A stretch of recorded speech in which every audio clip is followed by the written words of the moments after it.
Today's Yorkshire leader has been working in the healthcare tech space for over 30 years. He's a director at EMIS, a company he just can't seem to stay away from, having joined there when it was a startup 30 years ago, then working elsewhere and internationally before coming back to work as Group Delivery and Deployment Director. He has numerous non-exec and trustee roles, both for the NHS and for the Leeds Community Foundation. And for the cyclists out there, his Twitter account says he's a bad runner and a mammal, which I think means middle-aged man in lycra. So listeners, please say hello to today's guest, Mr. Cleveland Henry. Welcome to the podcast, Cleveland. How are you? Hi, Rachel.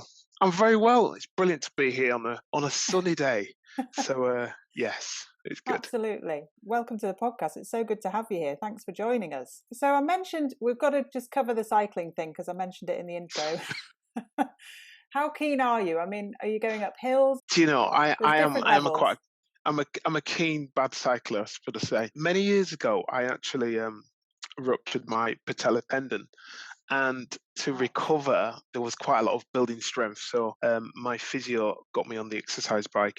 And then a friend of mine who runs a charity said, Cleveland, should we do something quite big? Shall we cycle from Land's End to John O'Groats? So I asked my physio if I could return to a level to be able to do that. And I did that later on in the year, sort of 10 months after my injury. And then since then, I've been cycling. And that's at least 15. If not 20 years ago. So yeah, I now, like a lot of those middle-aged men that haven't taken up golf, pop on Lycra on a Sunday morning and get out and cycle, and even also take that around Europe and the rest. So yeah, I'm quite keen, I try my best. I'd say Land's End to John O'Groats is very keen. And congratulations for doing it. That's a right achievement. Thanks. And Cleveland, I talked a bit about the fact that you've come back to EMIS after 30 years as well. So was that your first job, or what was your first job? Yeah, that was my first job. I joined EMIS, as you mentioned at the beginning. We didn't call them startup back then in 1990, did we? So yeah, I joined straight from college. Actually, I didn't even have any time off. I finished college on the Friday and I started working on the Monday for a very small organisation that just started in quite a new industry, actually. Healthcare has obviously been around forever. Computerising general practice. So that was the start of my career. And yeah, it's sort of continued since then. And as you said, I can't seem to go away. I did my first 5-6 years in industry there, went away, came back, went away, came back. And this is it now. I'm hoping for a carriage clock on the way out. So You don't look ready for that yet. Well, that sounds amazing. And did I see in my extensive research on the internet that you'd worked in London and Paris and San Jose? Is that California or? Yeah, it is. Yeah, you know what? I've been really lucky. Look, when I left Leeds, after my first stint, I was born and brought up in Leeds, studied in Leeds, and worked in Leeds. So I sort of done Leeds. I wanted to get away a bit, just to see what it was like elsewhere, So I went to the Midlands first, and then I went to the Big Smoke, to London, and I worked for a French-American company. So I spent a lot of time in Paris, which was great. My French is rubbish, and and they would soon call you up on that as well. Yeah, totally. And in California. So yeah, because they had dual headquarters in San Jose and Paris, I spent a lot of time in both those locations. But also they were, truly international. So spent quite a bit of time traveling around the world, which has been, a great experience to see some places that you'd never dream of seeing. So yeah, I've been around, so to speak. in the best of ways. Yeah.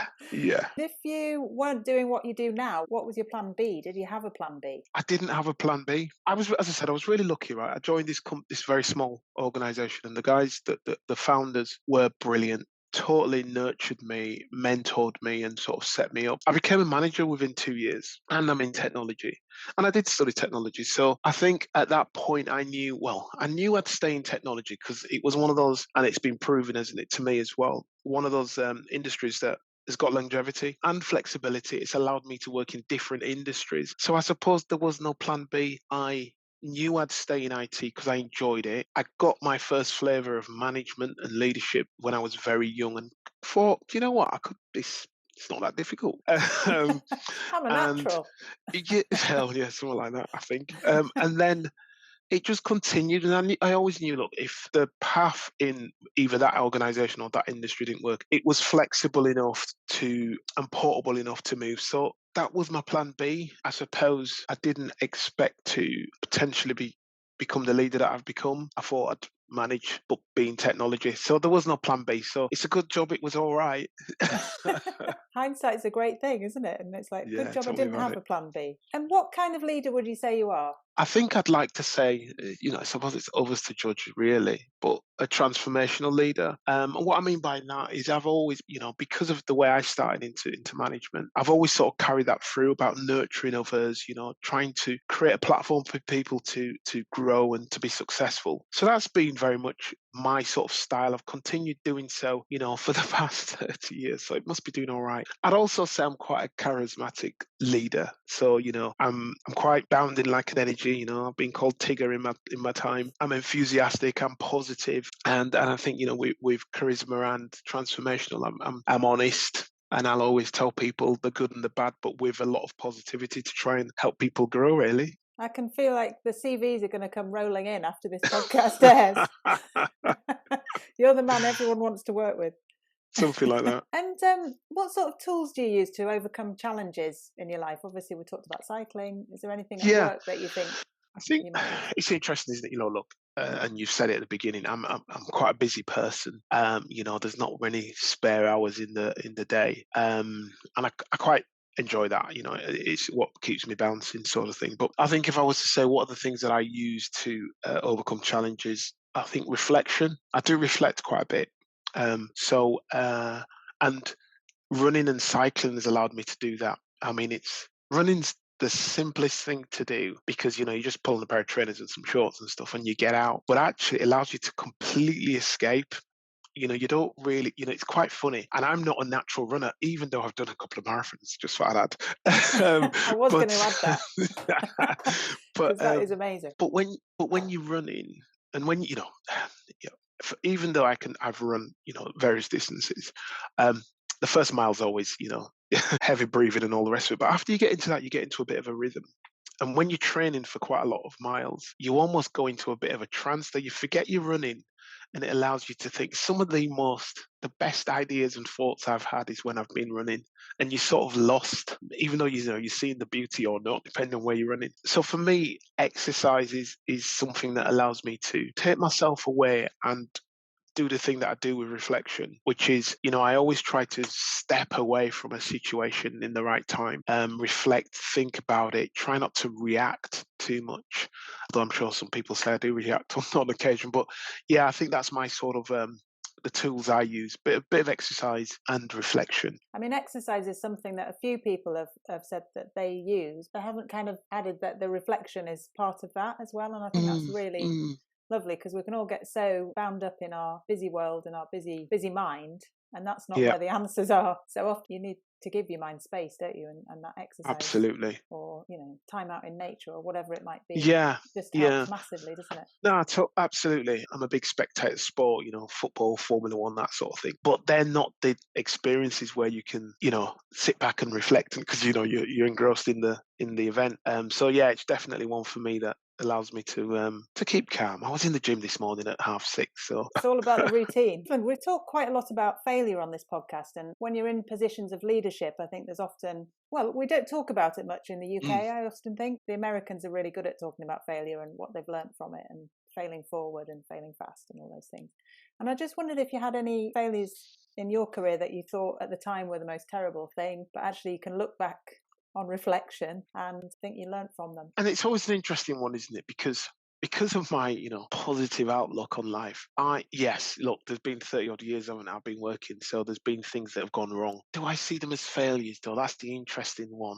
I probably don't. I see them as learning experiences. I think for me, if you don't fail and you don't get things wrong, then how do you learn? And I've always sort of new? Completely. So I've made decisions in roles that have been the wrong decisions. I've made decisions that have had consequences, negative, hopefully more positives. And I think for me, there's always been about being able to be brave enough to be clear that you get that you've made a decision. I always say it to people as well, no one turns up to work to do a bad job. So when things goes wrong, there's got to be a reason why it went wrong, whether it was something that wasn't seen, whether it's something that wasn't expected, or whatever it may be, whatever the pressures that are put on. But for me, I've had numerous of things that have gone wrong, and I've hoped to learn from them. but being, as I said, open and honest about the failure, the thing that went wrong, not trying to hide it and then brush it under the carpet type thing. That's my sort of way of working. What motivates you to get up in the morning? My first motivation is my family. I've got two daughters and a wife, and wanting my children and my family to be to have the best opportunity they can, and the rest is definitely my main motivation. When you work for, and I suppose that's one of the reasons why I bounce back to EMIS and health tech. When you work in health tech, it's very easy to get up out of bed because what you're doing is making, even if it's a small difference, but making a difference to people's lives. That's you, that's your family, that's your friends, that's the people your neighborhood, nationwide, whatever. That's what always draw me back to health tech. It's that, can I do something that's going to make a difference? And, I've been through an experience. I remember when my father was in his palliative care moment at his end of life, and seeing data being passed between the care providers allowed us to spend the quality time we'd had in his last few weeks, not having to spend our time explaining to the next person that came to treat him. And for me, that was just a real light bulb moment to go, that's what health technology can do. Because in those moments, you haven't got time to be, you don't want to be distracted. You want to spend the right time in the right place. And so that's what gets me up out of bed.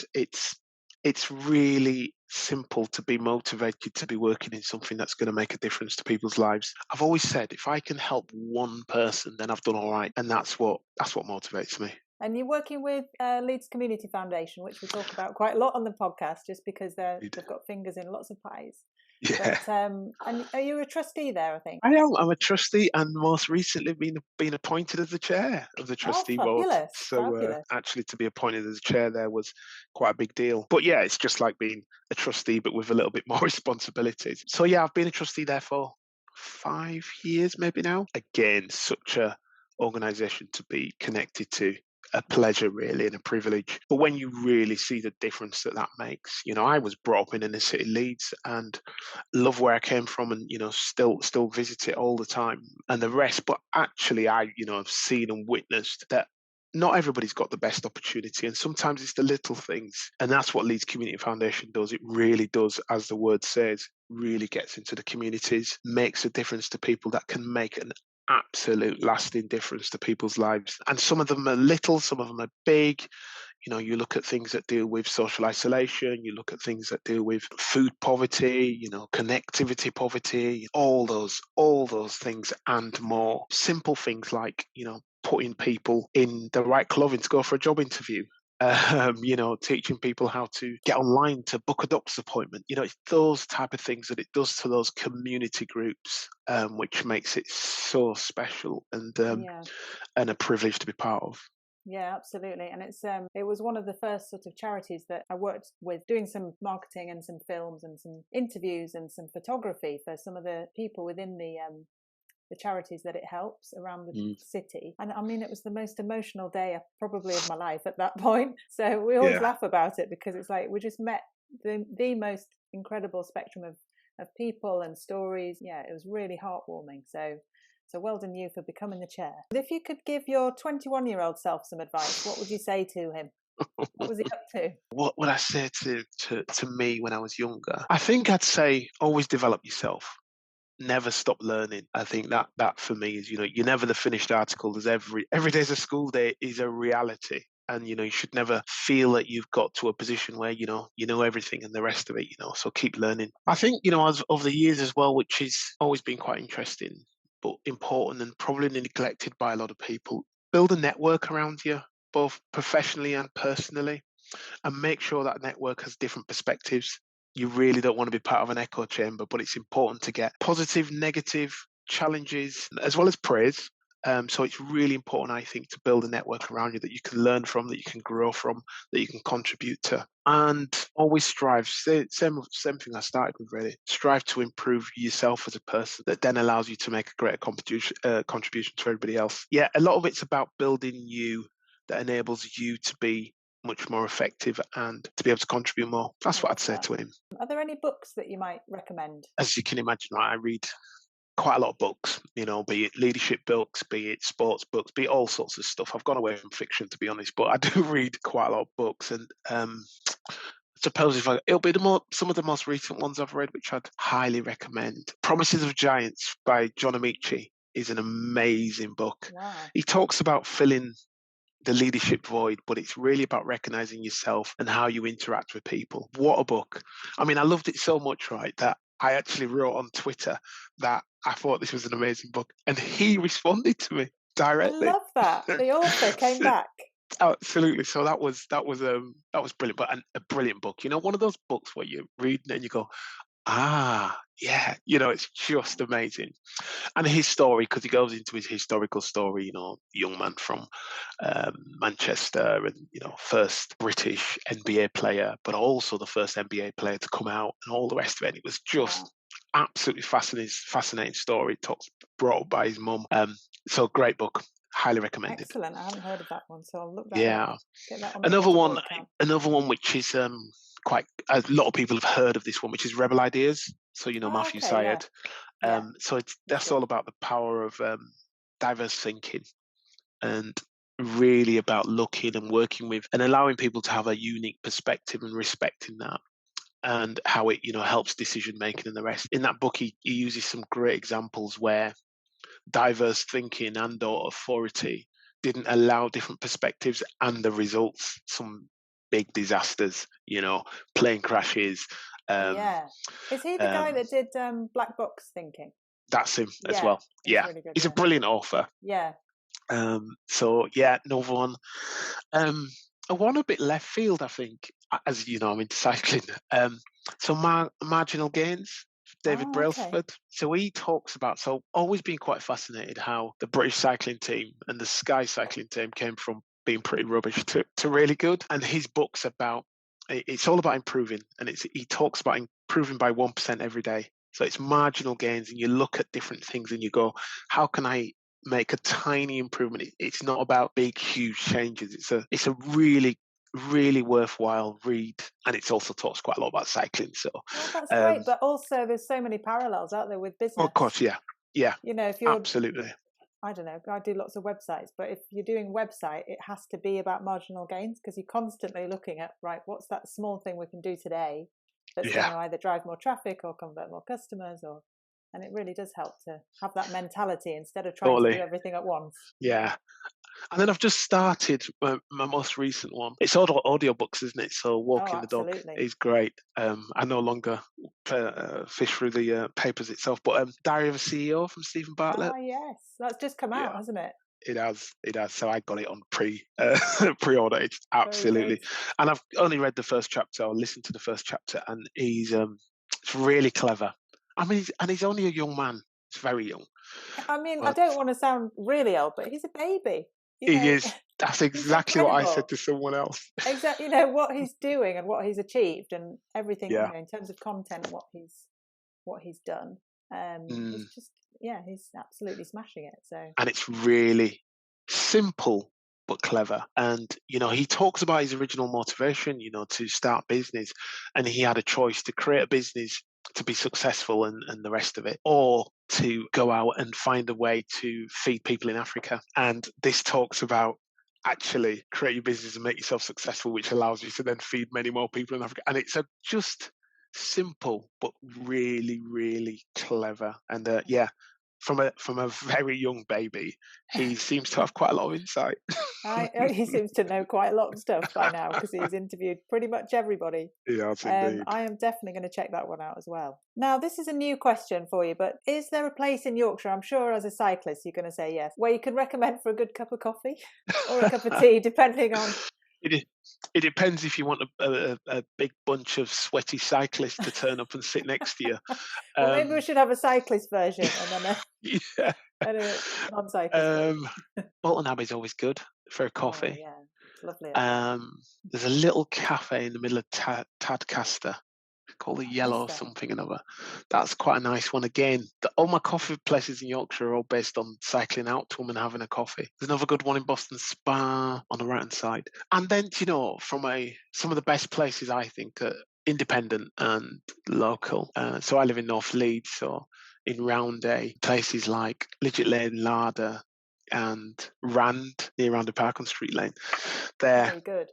Brilliant coffee shops. And in Leeds, what's the one that is the best coffee shop in the world? Is it near the station? Lanes. Leeds. Yes, that's the one. There you It go. is very good. Someone recommended that, and I was thinking, oh, it can't be that good. And then it was really good. Good flat white. Totally. Yeah. Well, that's a good list. I'm definitely going to keep asking that question. We've talked a little bit about it, but what sort of values are important to you when it comes to business and leadership?